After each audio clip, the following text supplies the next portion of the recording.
Have you ever had family members complain like, you never hit me up when you get in town, or you never reach out to me? And you like, don't forget who set the standards for who I am now. If this is you, stay tuned to this video. My name is Cyrus Ausar, and my mission is to embody the emotion of overcoming. I believe we all fight battles we hide from the world. My objective is to help you win those battles through perspective. Stay tuned. At times, I have heard, you never hit me up. You'll never reach out to me. And I often have to remind the older generation, you set the standards for what's the communication. Oftentimes, I got to remind the older generation, you set the standards on how the communication is now. When I was young, you never took the time out. No consistent timing. So as I grow older, you're not at the top priority, just like I wasn't at the top priority for you. So it's not deliberate. It's just the fact that it's out of sight, out of mind. You cannot set the parameters of how this relationship is going to be, or this friendship, or this family kinship, and then get mad at the standards you set.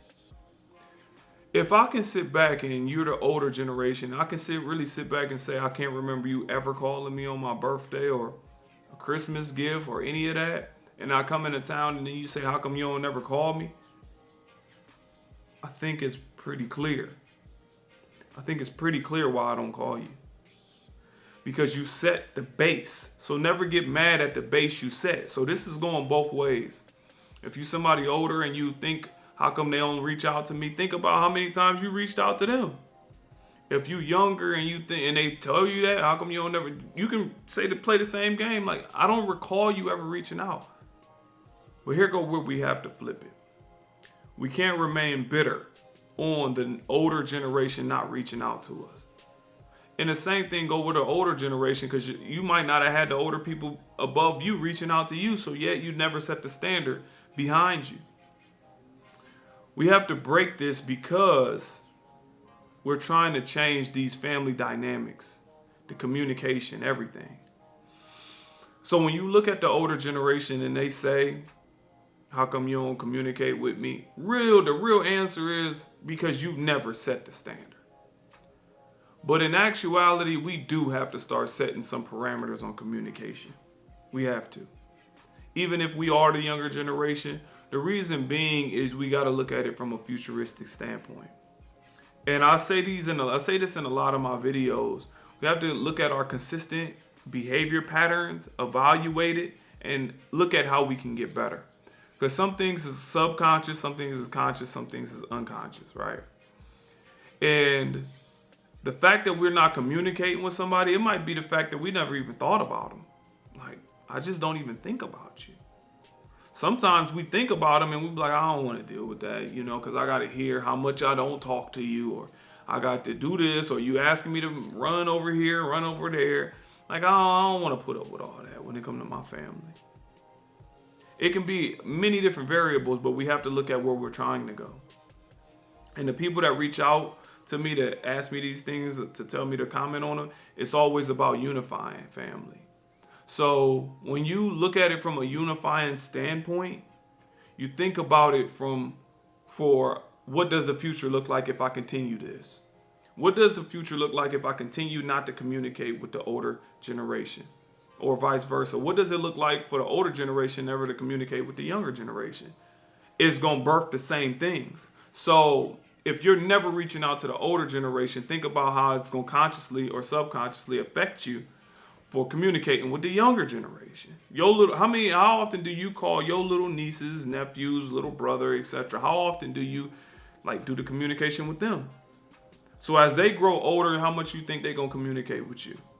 It's the same cycle. And it takes one person to break it. Or it takes a few people to break it, but it takes one person to start it. And no matter who starts it, it's going to seem unfair to them. He's like, wait a minute, so I got to communicate with people that never called me, never reached out to me. And yes, you do. You have to establish the communication, but it's not really for them, it's for you, and it's about the next generation.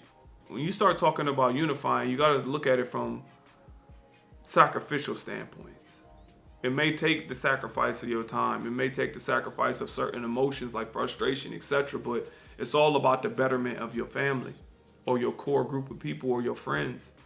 Like, I know I'm one of those people for sure. If I didn't call people, I may not talk to nobody. Pretty much everybody I talk to, I reach out to them. So with that being said, we have to look at it from a standpoint of removing our ego and looking at the bigger picture. I know they never hit us up. I know that.